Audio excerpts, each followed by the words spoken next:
Guys, question 16. I'm just going to start off by writing this out for myself. So we have 3 sine squared 3x minus 7 cos 3x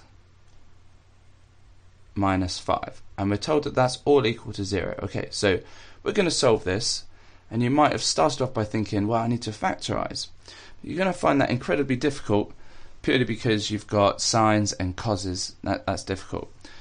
So what we're going to try and do is make them all cos or all sine, and then it's much easier to factorize. So let's look at what we know. If we take this part here, if we take this, and we know a trig identity for sine squared of any angle, and that is sine squared of any angle plus cos squared of any angle is identical to 1. Okay, so instead of writing sine squared 3x, we can actually rewrite that as this using that identity. Okay, so that's that bit there. So let's tidy up the rest. 7 cos 3x, and we'll take away 5. Put that equal to 0. Let's go ahead and expand this bracket now. Just go back to the purple. So it's going to be 3 minus 3 cos squared 3x minus 7 cos 3x, take away 5, and that's all equal to 0. So now you just follow all the basics that you've ever learned of algebra. So let's collect the like terms. But also, because I'm going to factorize, and I can see here that this is a negative value of cos, that's going to cause a problem. So what I'm going to do is put everything on the other side and collect terms all at the same time. So if I add this term to both sides, I'm going to have 3 cos squared 3x. If I add this to the other side, so I want everything on the other side, so it's still got to be equal to 0, but I just want to make sure the cos squared term is positive. Now 3 take away 5 is minus 2, but I'm going to get rid of that from that side, so I'm going to have a plus 2, and that's going to all be equal to 0. So now we're going to go ahead and factorize this. So if you like, you can see here it's both cos, it's both the same angle. It's kind of the same as doing this. Sorry, that's an x there. So it's the same, but instead of having an x, we've got cos 3x. So if you wanted to, you could factorize this and then just substitute the x for cos 3x, and you've done it. But I'm just going to go ahead and do it straight off. Now this one's pretty nice because that's a prime number, and this is a prime number, so there's only a limited amount of options we can have. So let's put 3 cos 3x there, and to make the cos squared 3x, I just need another cos 3x. Now, it's 2 and a 1, and I've got to make 7. So I know if I do 3 times 2, I will get 6 plus my extra 1. Now, if you're not as fluent as that at factorizing, then you just pause the video, get there in your own time, whatever method you need, but just make sure you can get there. Okay, so now we've got this. So we've got this first bracket here, so we've got 3 cos of 3x plus 1, and that's equal to 0. And we've also got this, a cos of 3x.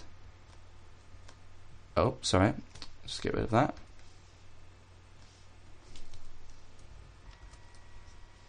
Plus 2 equals 0. Okay, so now we're just going to have to go ahead and solve these. So let's start with this one. Cos 3x, if I subtract the minus 1 from both sides, subtract the 1 from both sides, I'm going to have minus 1. And if I divide by this 3, I'm going to have that. For this one, cos 3x is equal to minus 2. Alright, so this one, you should realise that cos of any angle only goes up to 1 and down to minus 1. So that's not going to give us any solutions at all. So we're only going to concentrate on this one on the left. Now, we've got this 3x. Up here, the range was just x, so we have to create our new range. I'm going to write it up here. So our new range is 3x. So we have to times everything in our original range by 3. So that's going to be 540 and this one is going to be 0. And we know that cos of these values are negative. So when we draw our cast diagram, C-A-S-T, we know the cos of this angle has to be negative. Where are these values negative? In this quadrant and in this quadrant. And these angles are exactly the same. Okay, so we are going to get a value here. And we're also going to get another value there. Okay, and please remember, this is starting from 0. We're going to go in this direction because we're going in the positive. 360 is a complete turn, but because our range is 540, we're actually going to stop here. So as we go around, we're going to revisit this first black line again. Okay, so now what we need to do is work out what 3x is. So 3x is the inverse cos to the minus 1 of minus 1/3. Now if you struggle, just put the minus with the one on the top or the bottom, not both, or you can put it in the front like I've written it there. It's absolutely fine.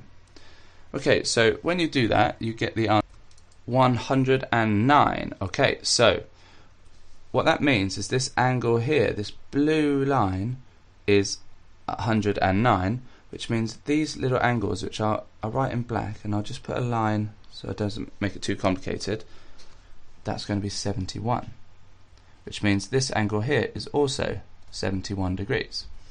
Okay, so this first blue one, we have 109, so I'll put them over here. So 3x is 109.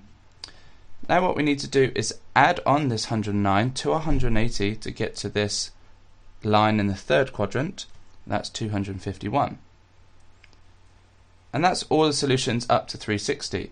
But now we've finished with that, we're going to carry back on following this blue line again, and we're going to get to, so we're going to add on 109 to the 360, and we get 469.